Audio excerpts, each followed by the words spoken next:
Olá, eu sou Caroline Névoa. Este é o quarto episódio do PUCcast Serviço, uma coprodução da Rádio PUC com a Rádio Catedral. Durante as próximas semanas, preparamos episódios para trazer a você explicações sobre as eleições municipais. Hoje, falaremos sobre a fiscalização das eleições municipais de 2020 na internet. A fiscalização das eleições sempre foi uma das principais tarefas da Justiça Eleitoral para assegurar a igualdade do processo. A principal parte do trabalho ocorria nas ruas, onde a interação entre candidatos e eleitores era mais forte. Contudo, após as eleições de 2018, a fiscalização passou a ser necessária também no meio digital. O juiz eleitoral Luiz Márcio Pereira, que coordena a fiscalização da propaganda eleitoral no Rio de Janeiro, afirmou que as eleições de 2020 se diferenciam de 2016, pois a comunicação online entre políticos e eleitores ficou mais intensa. Pereira explicou que é improvável que as equipes consigam fiscalizar toda a campanha na internet e ressaltou que a contribuição dos eleitores é fundamental. Nós não temos a pretensão de entender que vamos conseguir fiscalizar tudo, muito pelo contrário. A internet é um território hostil, né, e uma imensidão. Não é viável que nós consigamos fazer esse trabalho de fiscalização sem a ajuda do eleitor e dos próprios candidatos que se sintam prejudicados. É uma situação que depende, né, de uma ação positiva, de uma ação, né, do próprio eleitor, do candidato ofendido, né, dos partidos, para que nós tenhamos uma eleição mais igual possível. Para Luiz Márcio Pereira, as informações falsas que circulam nas redes podem ser consideradas pragas, pois se espalham de forma rápida e quase sempre descontrolada. Ele declarou que, além de comprometer a igualdade do processo eleitoral, a desinformação também ofende muitas vezes a honra das pessoas citadas. Pereira reforçou que o eleitor precisa ter muito cuidado com as mensagens que recebe. É necessário checar se a informação é verídica, principalmente antes de repassá-la para amigos e familiares. Para auxiliar os eleitores, o Tribunal Superior Eleitoral criou o projeto Coalizão para a Checagem em parceria com 9 agências de checagem.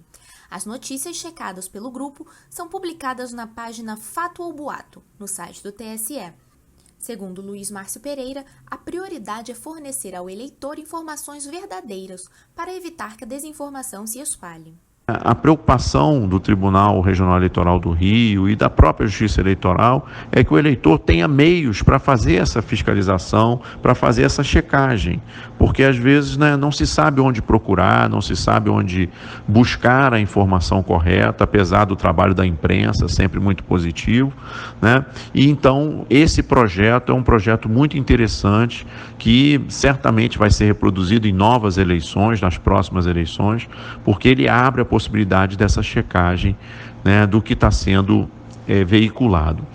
Por sua vez, o professor Gustavo Robichês, do Departamento de Informática da PUC-Rio, explicou que a relação da tecnologia com o cenário político se tornou mais intensa, especialmente por conta das redes sociais. Para ele, é possível traçar o perfil de eleitores e sensibilizá-los por meio de redes como o Facebook e o Twitter, o que pode gerar engajamento. O professor ressaltou que a disseminação de informações falsas é maior na internet por conta do baixo custo de propagação das mensagens online. Gustavo Robichês afirmou também que existem outros pontos que propiciam que desinformações sejam compartilhadas de forma veloz nas redes sociais. Vou oferecer 2 fatores que infelizmente ajudam isso a ocorrer. O primeiro deles é a existência de grupos de usuários que têm perfil específico e interesse em propagar ou compartilhar uma informação que lhe pareça verdade. O segundo fator tem a ver com a existência de perfis falsos nas redes que aumentam a relevância com que os algoritmos percebem o engajamento com a notícia.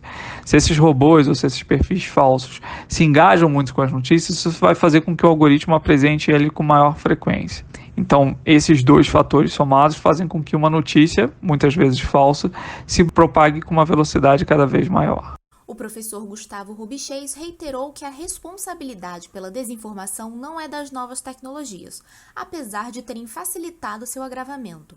Para ele, a tecnologia apenas potencializa a intenção das pessoas e lembrou que as inovações tecnológicas promoveram a democratização do acesso à informação, um ganho de grande importância. Gustavo Robichês acredita que a tecnologia pode ser utilizada para preservar a democracia com base em 3 pilares: a educação, a tecnologia e a regulação. Em termos de educação, a gente pode pensar que as pessoas precisam cada vez mais compreender melhor os instrumentos e ter condição de discernir a verdade das informações que chegam a elas na palma da mão. Em termos de tecnologia, a gente pode entender elas como um aliado. Eu vou dar um exemplo bem objetivo. Por que não desenvolver ferramentas independentes que possam auxiliar a verificação de fatos? E por fim, se a gente discute um pouco sobre regulação, é importante que a gente possa discutir bastante e avaliar de maneira contínua os limites e as responsabilidades de todos os envolvidos dentro de qualquer processo, como é um processo eleitoral, e como consequência que essa reflexão gere aprimoramentos em termos de leis. O juiz eleitoral Luiz Márcio Pereira informou que denúncias de propaganda eleitoral irregular ou qualquer ilícito eleitoral podem ser feitas no site do Tribunal Regional Eleitoral do Rio de Janeiro, na aba É Denúncia. Ele reiterou que a identidade do denunciante será preservada. Este episódio do PUCcast Serviço é uma produção de Carolina Fernandes e Caroline Névoa. Edição de áudio, João Gabriel Mancuso. A coordenação é do professor Célio Campos. Lembramos que a Rádio PUC faz parte do projeto Comunicar, coordenado pela professora Lilian Sabac. Voltaremos na próxima sexta-feira. Até lá!